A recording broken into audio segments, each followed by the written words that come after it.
Akash Inti, the real reflection of you. Right now I'm hiking in the woods. It feels like the back countries of, well, New Jersey, obviously.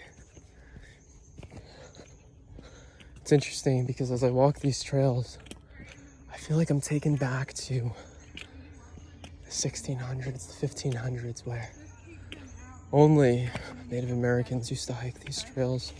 I feel myself almost in touch and in tune with the chieftains of the area, knowing almost exactly how they had used these trails and how even the ones that I'm walking right now, which seem to be modernized, were actually once trekked by the natives. And all of this might seem dramatic to you at first, yet at the same time it feels so real to me. And that's the only thing that's important to me. I just finished up yoga. I got my canister of yoga here. I call it a yoga canister because, well, when I uncanisterize it, yoga comes about. Yoga and meditation. For a second there, I thought I saw something in the distance. Could have been a bear.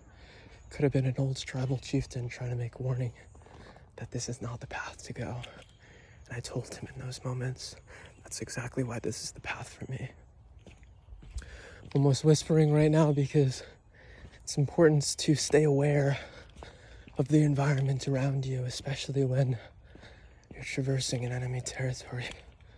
You never know what might be lurking around you, and so you gotta stay aware and you gotta stay quiet, yet at the same time you need to leave your journal just in case you end up getting kidnapped.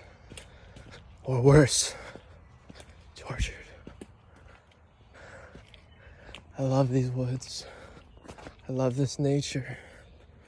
I love this being because, well, it feels like it all makes sense.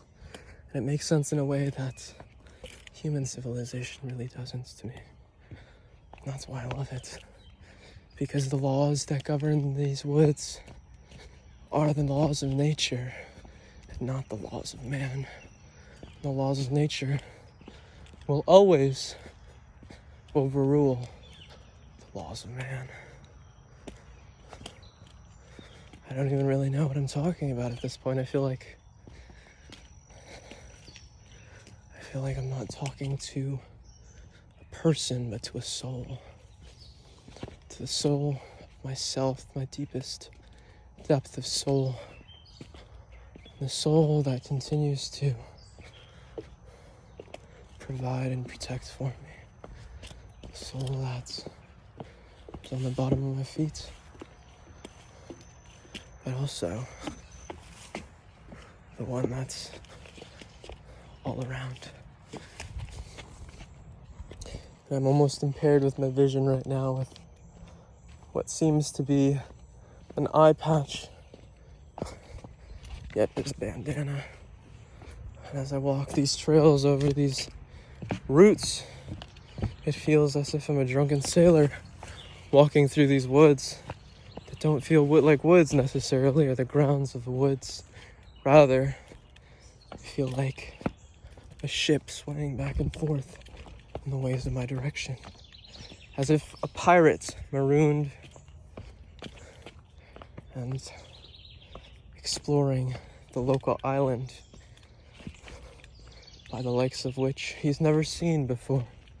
Yet at the same time, he knows exactly where he is because, well, the laws of the forests are very similar to the laws of the seas, though one is on land and one is on sea. And though you can't see what's on the water, under the water, and you can see what's on the land, you can't really see what's below in order to see what's above. And it seems like we've made our way back towards civilization over here as we traverse this bridge. And as I start walking up these natural-made stairs, or seemingly natural-made stairs, I start to stare back at myself, staring back into reality, staring back into humanity, staring back staring back into civilization. Keep up, thrive, and stay sexy.